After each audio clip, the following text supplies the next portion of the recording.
My name is Martina Lesniera. I'm a recovering drug addict. I've used opioids and all drugs actually for 20 years of my life. I'm also a parent who's faced a lot of challenges. I continue working towards stability and a better life. I'm resilient, I'm caring, I'm very committed to my children, and I've gone through a lot of trauma and stress, but I try to just keep moving forward. I should add that I've been sober for 2 years now. I've gotten clean off of street drugs and prescribed drugs. I'm just on methadone right now. So it's been 2 years that I've been just on methadone. I would say I started using opioids because of physical, emotional pain and just overwhelming stress.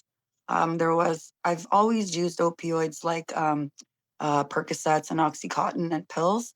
But in 2020, I had like a series of unpleasant occurrences happened back to back. My husband died. I had a major car accident where I broke all my bones in my body, waist down. I ended up having to be in the hospital for 3 months, and then they wanted to put me in treatment for a year. But because of my drug problem, I refused treatment. Um, so the car accident, my husband dying, I lost my job. It was just a bunch of things that happened at once. And that's when my fentanyl journey started. Like, that's when I started smoking fentanyl and my downward spiral just, that's when everything just started to spiral. Like, because despite the fact that I was a drug addict most of my life, it was the fentanyl that really put me, that like did me in. I don't know how to. So basically, I was just dealing with a lot of pain and life pressures that felt impossible to manage on my own. And at first, opioids would help me cope. And over time, the roles of opioids change. And eventually, they created challenges instead of solutions. So I started needing more just to feel normal. And withdrawals made daily life like impossible to manage. But I've gone through phases trying to manage, trying to reduce, and trying to stop.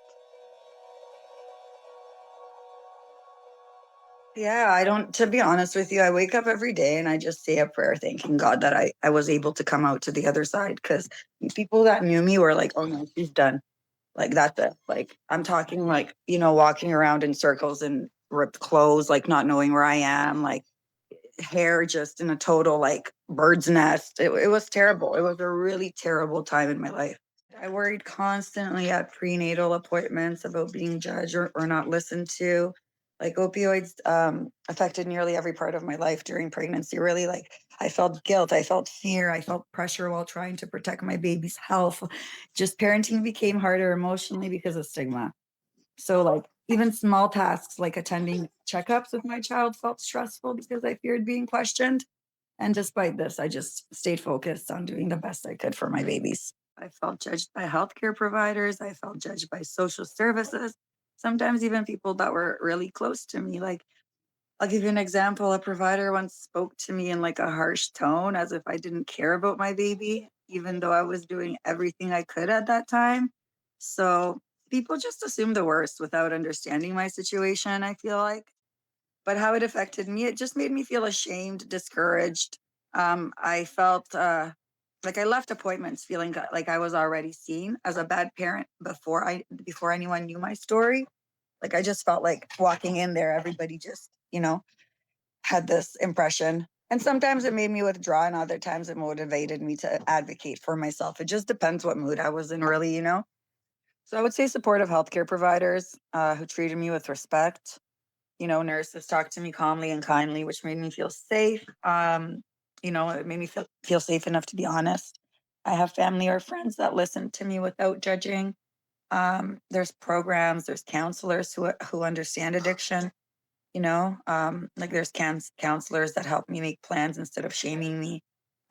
My kids are my main motivation, though they keep me pushing forward no matter what. So, like knowing my child needs me and needs my help is what makes me help. Is what helps me make these choices, the healthy choices. The strength that I discovered in myself would be resilience because I just keep going despite the challenges. So even on days when I'm struggling, I still have to handle my responsibilities no matter what. And then there's bravery, which I faced with addiction and stigma and fear head on, sorry. And then I have my ability to grow and change, which I learned to recognize my triggers and make better choices. And then I have my deep commitment to my kids. They were always the reason I kept trying. it's so beautiful to be clean and to be on the other side of things. So I just hope that, this does help people and it's, to get on methadone or get on the treatment plans that they need to have a better life. Well, the main thing is that opioid use doesn't make someone a bad parent. It just shows that they are human and dealing with pain. Many of us, because we're trying to cope with trauma, use opioids, and it's not because we don't care. So I would just say that people need to have more compassion, not judgment.